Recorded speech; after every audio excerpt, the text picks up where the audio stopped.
Bonjour et bienvenue dans ce nouveau podcast vidéo pour une analyse comparative entre le statut de salarié versus le statut de travailleur non salarié. Cette présentation analyse en profondeur les différences entre les statuts sociaux du chef d'entreprise.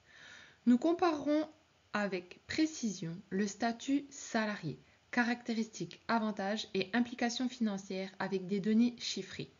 Le statut du travailleur non salarié, TNS, structure des charges, protection sociale et impact sur le revenu net.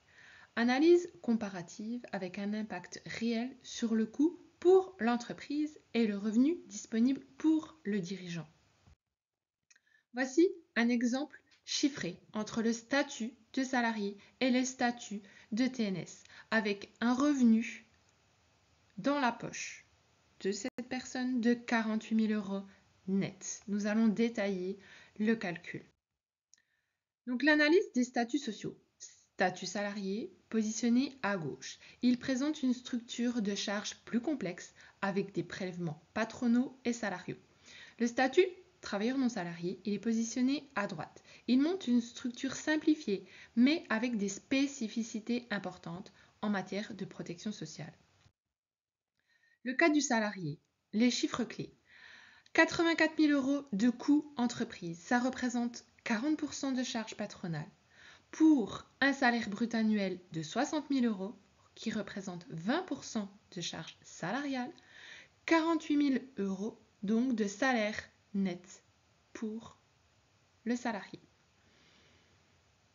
Pour un dirigeant salarié, le coût total supporté par l'entreprise est considérablement plus élevé que le salaire net effectivement perçu. Cette différence s'explique par l'ensemble des charges sociales, patronales et salariales qui financent le système de protection sociale français. Le cas du travailleur non salarié, en ce qui concerne les chiffres clés, nous sommes partis de ces 48% nets auxquels on a appliqué les taux de cotisation et contributions obligatoires qui représentent un coût de 22 400 euros et représentent 70 400 de brut. C'est sur cette assiette que sont calculées les charges.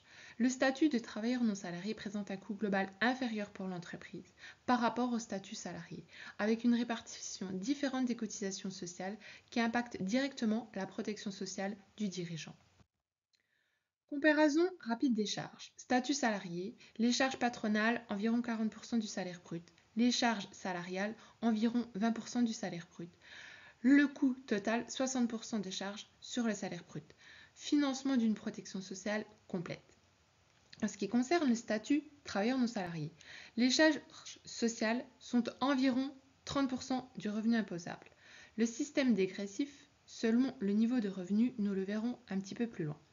Le coût total, 30% de charges sur le revenu imposable, c'est une moyenne. Protection sociale généralement moins étendue. Cette différence de structure explique pourquoi, à revenu équivalent, le coût global pour l'entreprise est plus élevé avec un dirigeant salarié qu'avec un TNS. Comparaison dirigeant SAS, SASU contre travailleur non salarié. Le dirigeant de SAS ou SASU, en tant que mandataire de SAS ou d'une SASU, le dirigeant est assimilé salarié cadre. Cela signifie qu'il bénéficie d'un statut social de salarié. Cependant, le poids des charges sociales est de l'ordre de 60%. On l'a vu, 20% de charges salariales et 40% de charges patronales. Le travailleur non salarié. Comparativement, le poids des charges sociales pour un travailleur non salarié est plus faible et dégressif. Le taux appliqué diminue à mesure que le revenu augmente. Autrement dit, plus les revenus de travailleurs non salariés sont élevés, moins le taux de charge est fort. Voici les tranches marginales sociales pour un travailleur non salarié. Donc pour un travailleur non salarié, la tranche numéro 1, de 0 à moins de 40 000 euros. Entre 0 et moins de 40 000 euros de revenus imposables, la tranche marginale sociale, donc TMS, est de 45%. La tranche 2, de 40 à 185 000. La tranche marginale sociale est de 30.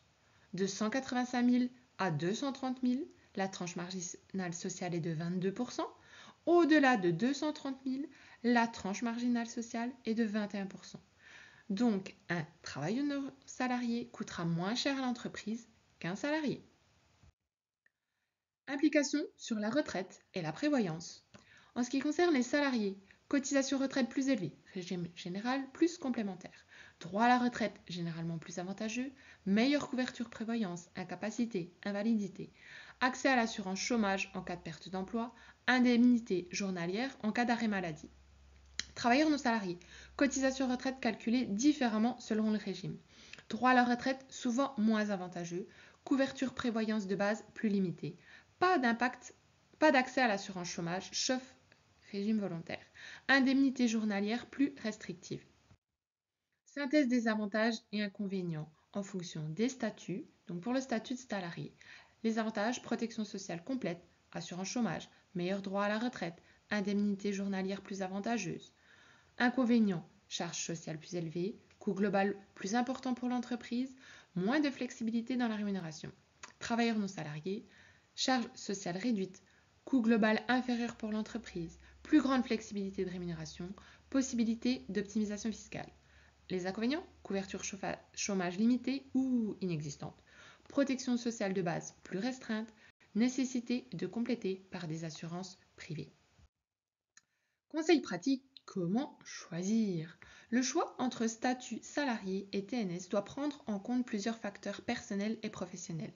Priorité aux revenus immédiats. Si vous privilégiez un revenu net maximal à court terme, le statut travailleur non salarié peut être avantageux malgré une protection sociale plus limitée.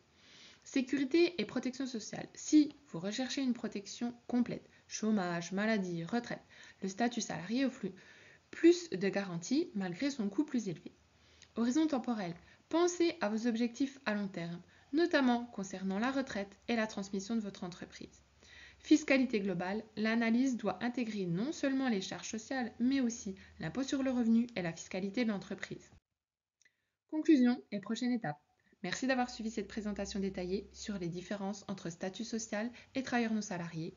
Nous avons vu que le choix du statut a un impact significatif sur votre rémunération nette et le coût pour l'entreprise.